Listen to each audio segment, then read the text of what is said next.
players.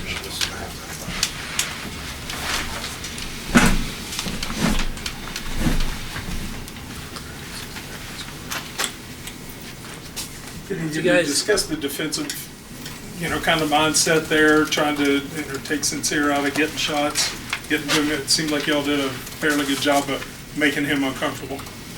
That's a you question. Yeah, defensive question. I mean, with him being the best player, if you cut the head off, that makes it harder for them to do what they want to do. If you take the best player out of the game, the person that gets them points, assists, rebounds, that makes our job much easier. So that's what I look forward to every night, is taking out the best player. Scaling him, preventing him one way or the other, attacking, what were primary goals? For him, with him being a veteran guard, you just play him straight up because he can go either way. He take advantage of what you give him. Hey, Taz, on a personal level, how frustrating is the free throw thing right now? A lot. Who's more frustrated, you or your mom? Me. What do you, you've always been a good free throw shooter. Have you gone through something like this before? How do you kind of work yourself out of it? Shoot more free throws. Yeah, they all felt good coming out of my hands. So that's the only thing I can really hope for. I haven't really missed that many free throws since when I had that triple overtime game in junior college where I shot 28. Missing 6 out of 28 is not that bad, but missing 6 out of I don't know how many I took 12, 13-ish. That's terrible. I'm always typically around 85% for my career. And this is a bad performance by me. I'm not really a big fan of my play today. Stat sheet might say otherwise, but on a personal level, I wasn't a big fan of how I played today on the offensive end. Why is that?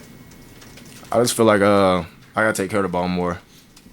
You could complain about fouls and stuff all you want, but if you carry yourself as a professional, you gotta act like that. Little bumps and stuff that don't really mean nothing. I feel like I can take care of the ball better.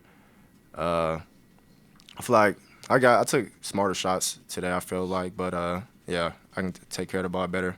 Of course, make my free throws, be consistent.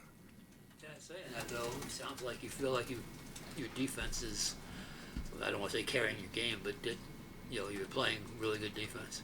I think of myself as a solid defender. Knowing the rotations, knowing what Hugs wants on defense, knowing our defensive schemes, that definitely helps me, especially being a third-year player here. I know what he wants specifically within every defense. So I just try to do my best on that. Try to be a defensive leader out there, just trying to talk to people, talk as much as I can out there. Taz, do you see defenders kind of conflicted or confused with how to guard you, closing out, backing up, fouling you, letting you go by? Yeah, I always think about how would I guard me? I wouldn't really know what to do neither. It's kind of just play straight up. You just gotta make me take tough shots, but I make tough shots, so that's the difficult part. But you just gotta force me to do stuff that I don't want to do. But you gotta figure that out. Kedrian, can I ask you, what would you do to stop Taz? To stop. I gave him 30 before. I just want to let y'all know that before. I also had 30, but it's nothing you can really just put your finger on to do to stop him. You just got to play him straight up and try to make him do what you want him to do. How much has the game plan changed since the junior college days? A lot. All jukes right here. It's All jukes here. Yeah. It's much more faster. Against Taz. Against Taz? Yeah. In junior college, I didn't really guard Taz like that. But, he was the same person. He got a lot better. But I'll say I feel like my game's pretty much been the same. I just got better at it. I just got the strength is a big part of it. I was in junior college playing the thing said 180. I'm at 165, 170. And I'm just doing the things I was doing now, but now I'm strength, a little more quickness. I can my footwork got better too. I think that's the thing, the best thing about my game, my footwork, just working on things. Sean, the process at the start of the game, feeling out how the other team's going to defend you, Taz, so you may have something a little bit available. Is that kind of always going to be a feeling out process? We've got to work and see what they're doing? Yeah, I think it's tough. These Sunday afternoon 4:00 games are just kind of hard to create energy. It's almost winter break, and there's not a whole lot of energy in it. So we got to create, and we kind of came out flat. But we're as the season goes on, and as me and Taz keep scoring the ball, things like that. We're probably gonna start seeing somewhat of the same kind of at least on me and him. Just trying to. I don't think either me and him force. We're just kind of letting the game come to us and relying on other guys to make plays as well. So. A question for any of the three, like 16, 15 minutes left, it's a 3-point game, and then they went on a drought where they didn't score for like 7 minutes or 8 minutes. When it's the other side, like, if you guys are hitting all kinds of shots, you guys can see that and feel that. But when you guys are doing it defensively, can you guys also feel that as well? And is that a similar kind of energy, motivation, or momentum for you guys? I think they both feel like the same, but they're both like I don't know, when you're on defense and you're just getting constant stops, it's a different energy. Like when we make shots, we're used to making shots, but when you can stop other good players from scoring consistently, that's a different one. We do that. I feel like we do that pretty often. Like in games, we go on stretches to where people don't score for like 3, 5, 7 minutes or whatever. But that shows how locked in we are on defense and in that situation, in that moment, how locked in we are. Did you guys need that kind of defensive momentum? Oh yeah, definitely today. Yeah. Oh yeah. Just kind of took us a little bit, to get going, but I think there in the second half, I think we stretched out to 18 or something like that. I got a couple stops in a row, and then the technical thing happened, and we ended up going. I think it was like about 18, but yeah, getting stops consecutively in a row is always good. Sean and Taz, would you guys talk a little bit about how you complement each other on the court and what the relationship is that it's built between you two guys over the past few years? I think that we complement each other really well. I said this, going into the year. He creates for himself probably a little better than I do, but that's good for me because I think I'm known for spot up shooting. So he creates, and if you put me and him on the same side of the floor, do you help off me?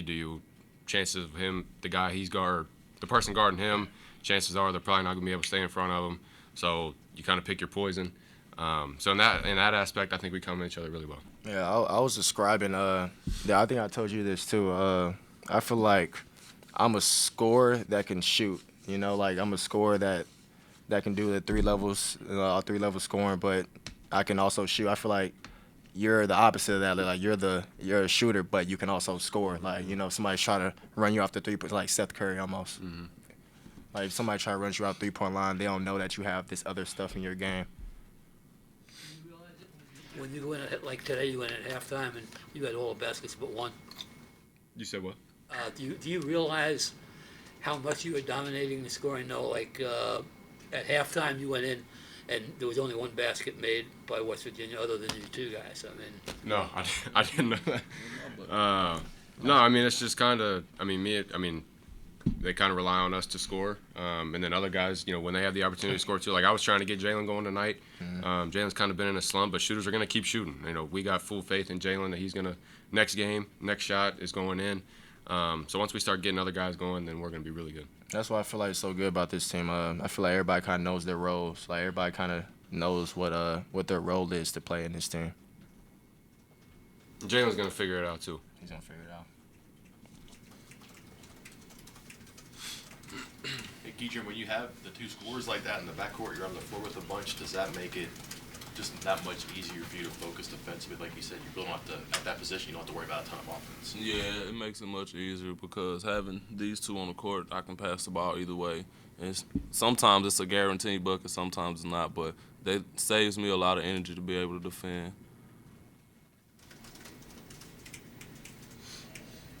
Anything else? Thank you, guys.